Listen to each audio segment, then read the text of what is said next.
this is Asiya Zahoor and I'm reading a few poems for the Himalayan Echoes Literature Festival, and this year's theme is calm, creativity, art, literature and mountains. The first poem I'm going to read is about OCD and how we look at things in view of the pandemic. I've written this poem for my father and it goes like this. If only I could tell you how it's been after you left. Everything now rigidly perfect. If only I could tell you we don't shake hands anymore, just touch elbows the way you did. Mother wouldn't call you a waster peeling endless tissue papers from doorknobs of domesticity. If only I could tell you guests don't visit anymore. You were right. They never knew which slipper was meant to be wear or which towel belonged to home. They only knew how to turn the sweet tea bitter. If only I could tell you it's okay if you said everything twice, thrice or more. Now we have nowhere to go and there's always time. If only I could tell you don't hide your frozen hands under indifferent sleeves. Let's wash our hands together under the warm canopy of filial love. If only I could tell you how much I want to guard your obsessions, your compulsions, and embrace your illusions and delusions as reality, your reality, our reality. If only you could live once, I would never let you die. My grandmother spun soft revolutions on a charkha, turning the fleece of Kashmir goat into Kashmir. Her lullabies on a rabba put heavy guns to sleep. Her prayers soared from chimneys, wished for rivers not cursed with myths, breasts not drilled with bullets, streets not hemmed with barbed wire, history not written with scars. She paused her singing to boil almanacs in a samovar, inhaling embers, exhaling fire. Her passion faded like posters on a municipal walls we ignore in our daily routine. She offered trays of mustard rice to the shrine on the mountain where the soothsayer had predicted embers turned to ashes. The poem titled What Dull Lake Wants to Tell Me. Are you a quaint wooden houseboat half afloat, or a mess of weeds pulling the boat down?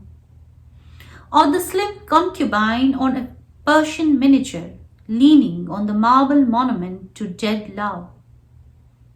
Or the trial in the sky made by a misfired sharpnel, or a vein in the fallen leaf of a chinar, or an almond blossom embroidered on shawl for which you were sold? Dull Lake coughs up a reply. Where in time are you?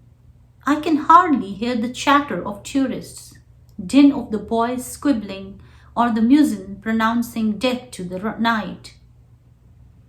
I play dull to match the wits of the tourists who open their bellies in my flush-fitted houseboats. I laugh when the sepia clouds discover snow geese in flight. I'm waiting for the woman in the observatory deck to splash with her blunt sword, killer weeds strangling me. But I know, even she knows, it's all hopeless here. The sky's mirror sullied. This is a poem called Hawa Mayhem, inspired by the Hawa Mayhem, the famous Hawa Mayhem in Jaipur. Hawa Mayhem, the Palace of Winds. Lal Chand shaped the palace in the image of Lord Krishna's crown. Window 1. He tamed the nature and the course of winds to swirl around and keep cold the queens of Kachwaha.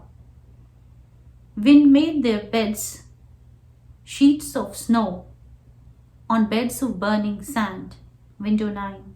Follow me, ma'am, said the guide. I'll show you 999 windows, intricate lattice work, heavily colored so none from outside could see the queens.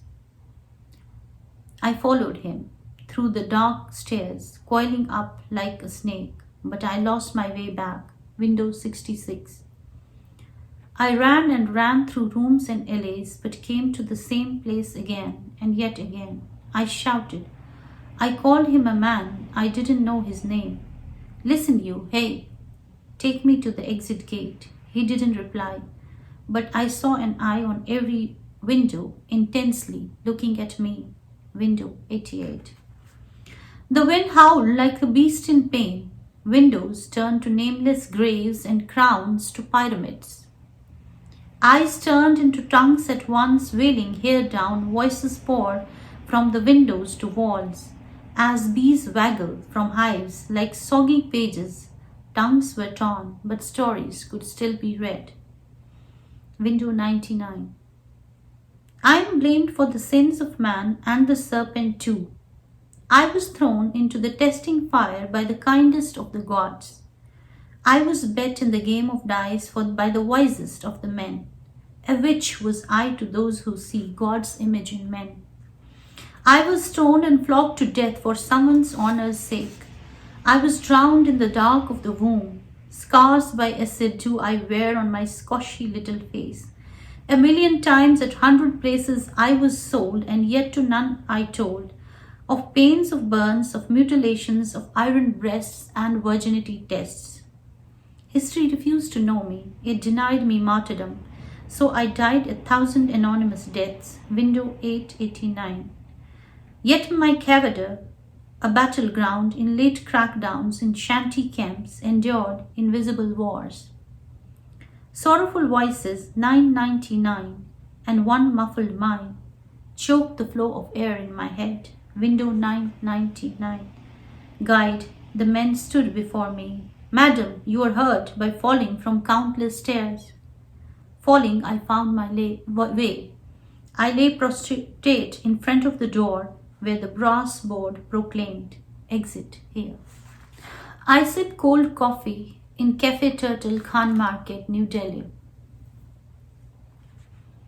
I curtle into the calm on the green wing chair, daily special on blackboard, Lebanese platter, cinnamon roll, my smartphone rings, home.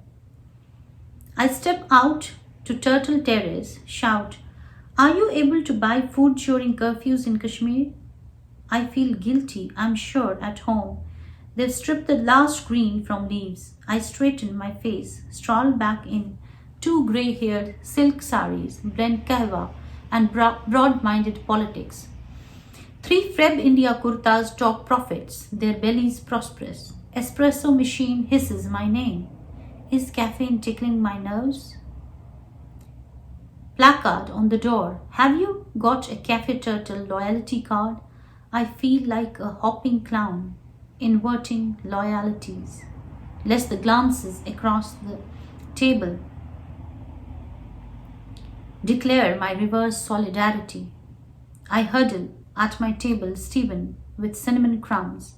I hate crummy tables. Unfold a fresh paper napkin to map my life, a farce in progress.